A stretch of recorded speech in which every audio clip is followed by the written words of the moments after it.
يضلل فلا هادي له وأشهد أن لا إله إلا الله وحده لا شريك له وأشهد أن محمدا عبده ورسوله. أما بعد فإن أصدق الحديث كتاب الله وخير الهدي هدي محمد صلى الله عليه وسلم وشر الأمور محدثاتها وكل محدثة بدعة وكل بدعة ضلالة وكل ضلالة في النار. أما بعد يقول الله عز وجل في القرآن الكريم: أعوذ بالله من الشيطان الرجيم: يا أيها الذين آمنوا اتقوا الله حق تقاته ولا تموتن إلا وأنتم مسلمون. وقال تعالى: يا أيها الناس اتقوا ربكم الذي خلقكم من نفس واحدة وخلق منها زوجها وبث منهما رجالا كثيرا ونساء واتقوا الله الذي تساءلون به والأرحام إن الله كان عليكم رقيبا. ثم أما بعد. Before we begin the khutbah, I want to remind everyone that, inshallah, if you're not wearing a mask, you should be wearing a mask, and everybody in the masjid should be wearing masks. I'm sure everybody is aware that COVID is once again spreading, and the variant of COVID that is spreading much faster than COVID was originally spreading. So if you think that you're vaccinated and that's okay, even if you're vaccinated, you should be wearing a mask. Because when you get the vaccine is for your benefit. When you're wearing the mask is for other people's benefit, so that you don't give something to somebody else, but even if you don't know you're sick. So please, if somebody hands you a mask, please wear it. Keep your nose and mouth covered preferably. I want to talk about today, reflecting on the month that just passed us, and the biggest event in that month of Arafah, of Hajj, of Eid al-Adha, reminds us of the story of Ibrahim A.S. And if you were to reflect on the story of Ibrahim, in fact, if you ask anybody, even the children sitting here, aged 5, 7, 8, 10, whatever, what is the name of Ibrahim A.S.? What is the nickname of Ibrahim? And everyone knows his name is Khalilullah, the friend of Allah. But I want to reflect on, number one, how did he get that title, the friend of Allah? And number two, what is the advantage of being the friend of Allah? What benefit do you get for being the friend of Allah? And most of the time when we pick and choose friends, we choose them for a reason. Either they give us something, either companionship, they make us feel good, or we make them feel good, or there's some sort of reciprocity we give to them and they give to us, and there's benefit on both sides. And what I want to talk about is, what is the benefit of all of the things that Ibrahim A.S. gave for Allah? And if you were to summarize his life in one word, you would say his life could be summarized with the word of sacrifice. Ibrahim A.S., he sacrificed for Allah. He sacrificed again and again and again and again. And he didn't sacrifice small things. Well, he sacrificed small things too, but he sacrificed big things, very big things. And one example is that he prayed for a son. He prayed for a child for a long, long time. For a long time, he prayed for a child. Most people sitting here become parents in their 30s, maybe in their 40s. Very rarely in their 50s. Ibrahim A.S. became a parent after 80 years. 80 years he became a parent. And when Allah subhanahu wa ta'ala gave him that child, shortly thereafter, Allah subhanahu wa ta'ala instructed him to sacrifice his son.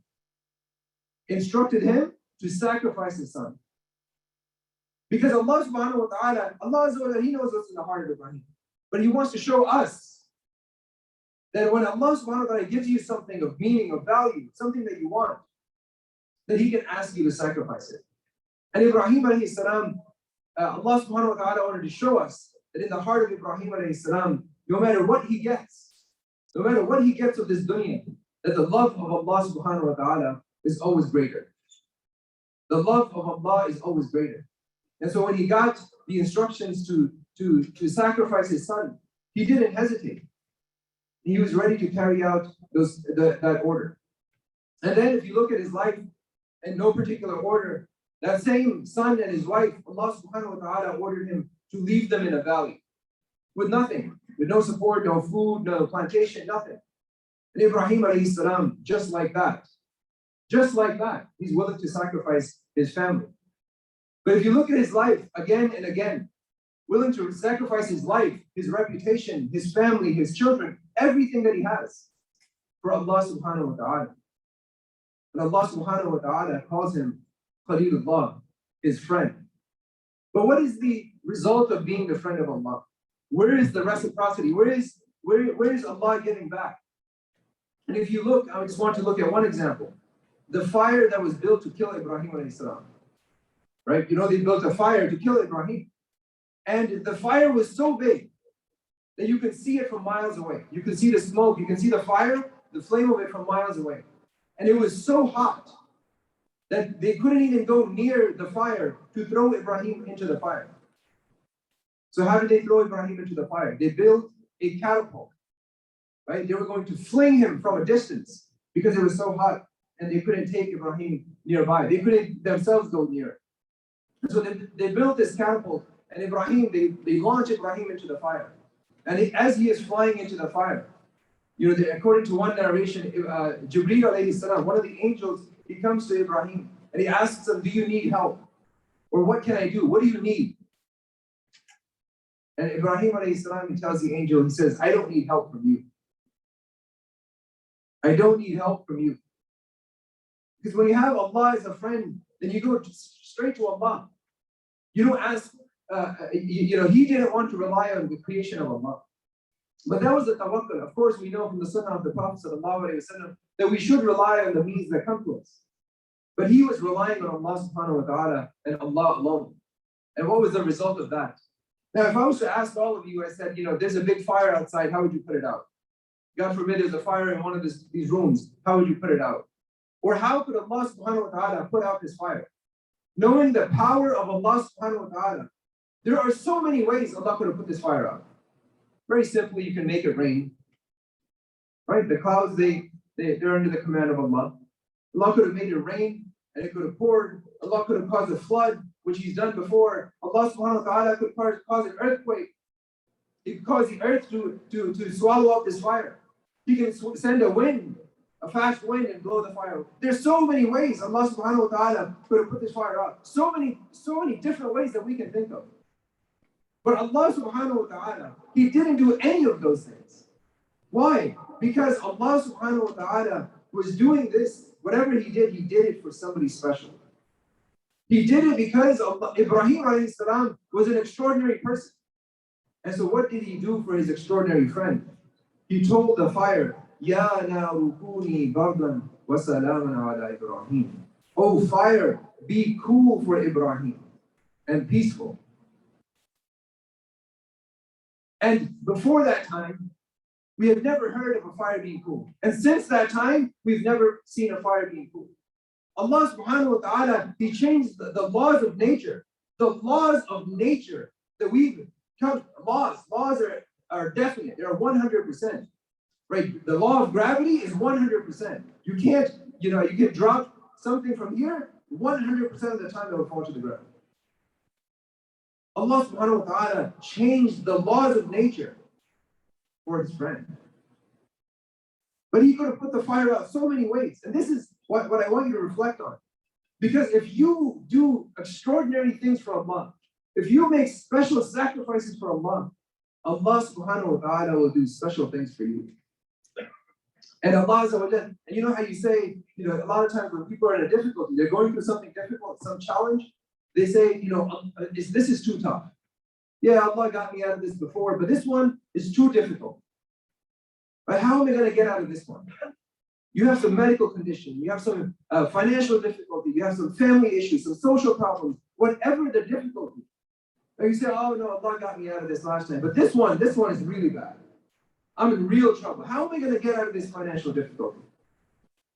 Right? Allah subhanahu wa ta'ala, He says, مَن يَتَّقِ اللَّهِ, the one who is dutiful to Allah, the one who is conscious and aware of Allah's powers. يَجْعَلْ لَهُ مَخْرَجًا, that Allah will find a way out for him. That's it. If you are dutiful to Allah, if you have taqwa of Allah, Allah will find a way out for you. Right? And when yarzuqhu, that Allah will provide for him min haythu la yahtasib. That from ways that he did not imagine. From ways that he did not imagine. And that's exactly what he did for Ibrahim A.S. Right? Because we can imagine so many things. We can imagine so many ways of getting out of this difficulty, putting this fire out, but Allah subhanahu wa ta'ala doesn't choose any of them. And this is what happens. When we're stuck in a situation where like, oh, I only have this much money in my bank account. If I spend it, I give it to the masjid, I spend it on this cause, or I do this or that, then I don't have enough money to either pay for my rent or do this or do that or pay this bill or do that. Right? We make all of these excuses. But those are the excuses that we are making with our imagination. Allah says, I will provide for you from ways that you cannot imagine. We can't even imagine. You can't say, oh, yes, I can, what is it going to rain from the sky? Allah can make any rain come. Allah can cool the fire. And so I want you to reflect on this. Because as we say that He is the Khalil of Allah subhanahu wa ta'ala, and look at the reciprocity, look at what Allah subhanahu wa ta'ala gave back to Ibrahim. Something that we will talk about till the end of time. That Allah subhanahu wa ta'ala cooled the fire for His Khalil, for His friend. And so as we look at ourselves, brothers and sisters, what do we sacrifice? That's the question. Don't just say, oh, mashallah, alhamdulillah, this is great, Ibrahim was great. But ask ourselves, what do we sacrifice? That's the question. Because if you don't ask that question, then you wasted this khutbah. Right? You look at the life of Ibrahim and you waste that lesson. What is the sacrifice you're making? What sacrifices have you made? Whether it be with your time, whether it be with your money, or whether it be with your own self, with your efforts. What sacrifices do we make? We sit and we watch TV. We work 8 hours, 9 hours, 10 hours. We go home, we relax, we eat, we watch TV, and then we watch more TV, and then we watch more TV. And then we go to sleep. And then we wonder, if you ask somebody for help, you say, can you help the masjid? Can you help clean up? Can you help with this project? Can you help the homeless? Can you help the refugees? Can you help in any way? And brother, I don't have time. There's no time. Right? But if you look, and one brother, he said, there's only 25 hours in the day, brother. Then I would sacrifice one, I would give you 1 hour. I said, if there were 25 hours in the day, you would still be busy. You would still be busy. And so if you look at the time, what do you do with it? Right? Just think for this morning, since you woke up this morning till now, what have you done? Right? Getting ready for Jummah, coming to Jummah maybe takes 20 minutes, half an hour, 1 hour, depending on where you live. The rest of the morning, what did you do? Right? So think about what you've done. Think about the sacrifices. When you think about your time, when you think about your efforts, your money, same thing. When you ask for a donation, people, are reluctant to donate, even though they're well off. Right? Sure, if you have a difficult time, that's fine. But people who are well off, right, will hold back their wealth, will not sacrifice. And by definition, sacrifice has to be of something that you love. Sacrifice has to be of something you love. It's not trash. Right? Not trash. One sister, she said, she works for a shelter, and she said, we got a donation of a vacuum one day. And the vacuum had no cord. The cord was cut off. Right? This is the point. When we make sacrifices, we think we're sacrificing. When we donate for Allah, trash. When we give to Allah, garbage. And then we expect to be rewarded. Right? This is something that this person should have really put on the sidewalk and let the trash collectors take it away. Right? Maybe their kid cut off the cord or something like that by accident. And then they donate it to the masjid or to the shelter or somewhere else. They have a chair in their house and one of their legs breaks off. They have 3 legs on a chair and they're donating it to the masjid. There's no magic here. It's not like it doesn't work in your house, it doesn't work in the masjid. Right? You will sit on a chair with 3 legs.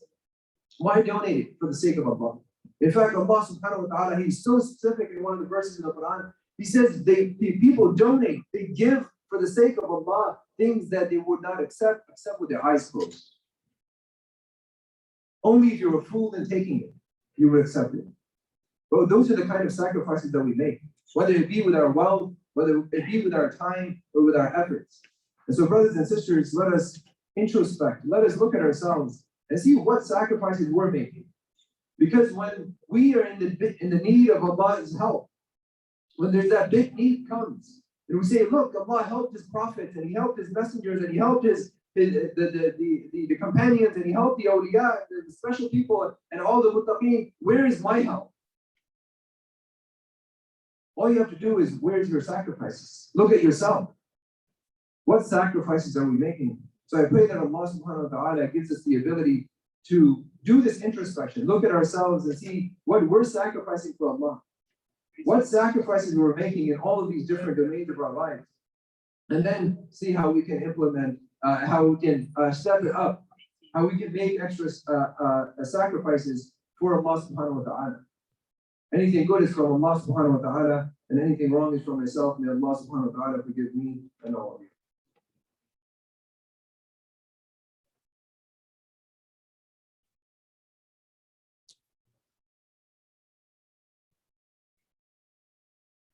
الحمد لله الذي هدانا لهذا وما كنا لنهتدي لولا أن هدانا الله والصلاة والسلام على رسول الله وعلى آله وصحبه ومن والاه.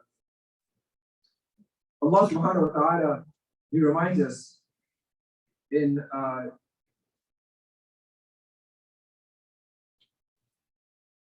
the Quran that these people who chose to burn and kill Ibrahim A.S, they failed and they became the worst of losers.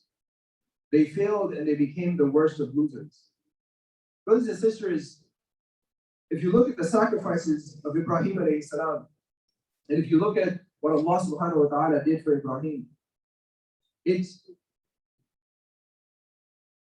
shouldn't make you confused. It shouldn't make you perplexed at why Allah subhanahu wa ta'ala did something so miraculous for Ibrahim A.S. Ibrahim A.S. made these sacrifices in everything that he could. He made these sacrifices for Allah subhanahu wa ta'ala. And then Allah subhanahu wa ta'ala, He rewarded him with extraordinary feats, extraordinary blessings. And so Allah subhanahu wa ta'ala blesses His friends, and we should try to become the friend of Allah. We should try to achieve, we should try to endeavor to be like the companions of the Prophet ﷺ, to be like the prophets who made these sacrifices. And all we have to do is sacrifice from what Allah gave you. Sacrifice from what Allah gave you. Right? You don't have to go out of your way. You don't have to, that would be great, right? To work extra hard so you can make sacrifices for Allah subhanahu wa ta'ala. But make sacrifices for what Allah subhanahu wa ta'ala has given you. And inshallah, in the next few minutes, we can discuss some tips on what we can do. Number one is that to introspect, right? To look at ourselves and see where you can make the time, where you're spending your time, how you can make time to sacrifice for Allah subhanahu wa ta'ala. So that's number one. Whether it's your time, whether it's your money, whether it's your effort, your bodily sacrifice, we have to look at ourselves. And if you don't, you will keep saying, I'm busy, I don't have time, I can't do this, I'm disabled, I can't, my back hurts, my this hurts or that hurts. And you'll never make sacrifices. So look at yourself and say, where can I sacrifice? What can I sacrifice? Number two, it doesn't require much to sacrifice for Allah subhanahu wa ta'ala. Think about all of the hours of the day that you sit and you browse the internet on your phone. Whether it be Facebook or Twitter or something else, WhatsApp, whether it's checking YouTube and you're watching videos one after the other, whether it's looking at the news, whether it's watching TV, all of those things, all of that entertainment. Think about the amount of time that we waste on those things. And then think about how often you read the Quran. Just think about that. And I can tell you that majority of the people sitting here, and these are the masjid going people, the Jummah praying people, we don't read the Quran on a daily basis. We don't read the Quran on a daily basis. But we make sure that we don't miss our TV, our soaps, our this episode, the next episode, right? We can binge watch for hours and hours, but we don't have time, 5 minutes, to read the Quran on a daily basis. Just think about that. People sitting here right now, who are here in the masjid. If we don't read the Quran on a regular basis, then imagine the people who don't make it to the masjid, who don't come to the masjid. So make that sacrifice where you take 5 to 10 minutes of your day. 5 to 10 minutes of your day, you say, I'm going to sacrifice this for Allah subhanahu wa ta'ala. I'm going to read the Quran every single day. And just to ask you for 5 minutes makes me feel embarrassed. What's 5 minutes in a day of 24 hours? But at the very least, you start. Start with something like that and make it a habit. You do it at the same time every day. It doesn't matter, if you're missing the news. It doesn't matter if your phone is ringing. You're getting all these messages. It doesn't matter. Those messages will still be there. But make that time to read Quran.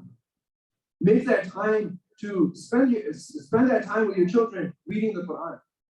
Something, a habit that my parents taught me when I was young.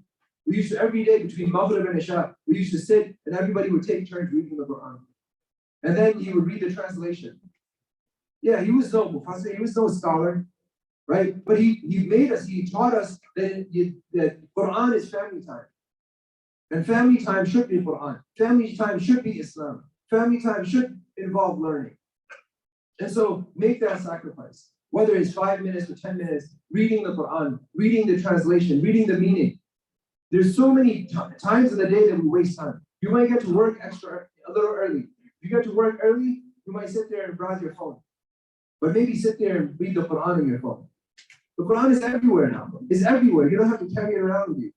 It's on your phones. It's on the internet. So you can pull it up and read it anywhere you are.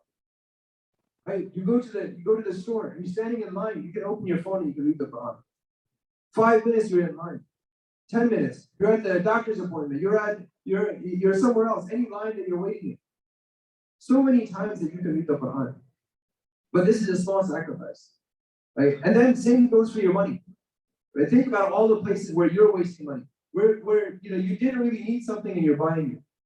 And when there are other people who need the clothing, who need the shelter, who need the food. And we have to make that sacrifice, brothers and sisters. We make that sacrifice of saying, I can do with a little bit less, with just a little bit less. As the sunnah of the Prophet ﷺ goes, food for 2 people is enough for 3, and food for 3 people is enough for 4. And then look at your body, look at your own efforts. What can you offer to the community? Maybe you're some kind of professional, maybe you're an engineer, you can help the masjid. Maybe you're a doctor, you can help the community. Maybe you're a lawyer, you can help represent people. Whatever your profession may be, you can help the community. And if you're not, you could be a plumber and you can help the masjid. You can be a carpenter and you can help the community. There's so many, whatever your effort, whatever your talent is. And if it's none of those things and you feel like, I can't do much. My health doesn't allow me to do much. Right? Come to the masjid. Offer your suggestions. Offer your feedback to the community. Right? Take part in the community, in the masjid. And so these are small things, brothers and sisters. But if we don't do these small things, then they will never be done. They will never be done. So let us look at the sunnah of the Prophet ﷺ, of sunnah of minimalism. Try to do with as little as possible. And sacrificing, if we look at the traditions of not only our Prophet, but all the prophets. And especially of Ebrahim A.S, we are reminded of this sacrifice. So as we look around, brothers and sisters, let us, instead of looking at others, let us look at ourselves. Let us look into ourselves and see how much time are we wasting. And when we need Allah subhanahu wa ta'ala, when that difficult time comes, that you can say that, oh Allah, I did this and this, and I did it for your sake. I did this and this, and I did it for your sake. So help me in this situation. And the amount of sacrifice, brothers and sisters, it doesn't have to be very big. The amount of sacrifice, it could be a small sacrifice, but it's the intention that you do it with. It's the intention of the sacrifice. So remember that you might feel that, look, I'm not making a big sacrifice. I'm not making a huge contribution. But you are donating, you are giving, you're sacrificing from the little that you have. And Allah subhanahu wa ta'ala will not forget that. And I pray that Allah subhanahu wa ta'ala gives us the ability to introspect, to evaluate ourselves and assess where we're wasting our time, where we're wasting our money, where we can offer our sacrifices for the sake of Allah subhanahu wa ta'ala, as there are many ways that we can offer our sacrifices in the community, and we don't just make that sacrifice once in a year on Eid al-Adha. So I pray that anything good is from Allah subhanahu wa ta'ala, He accepts it. Anything wrong is from me, and may Allah subhanahu wa ta'ala forgive me and all of you. ربنا تقبل منا إنك أنت السميع العليم وتب علينا إنك أنت التواب الرحيم. ربنا ظلمنا أنفسنا وإن لم تغفر لنا وترحمنا لنكونن من الخاسرين. اللهم إنك عفو تحب العفو فاعف عنا. اللهم إنك عفو تحب العفو فاعف عنا. اللهم إنك عفو تحب العفو فاعف عنا. ربنا آتنا في الدنيا حسنة وفي الآخرة حسنة وقنا عذاب النار. سبحان ربك رب العزة عما يصفون وسلام على المرسلين والحمد لله رب العالمين وأقم الصلاة.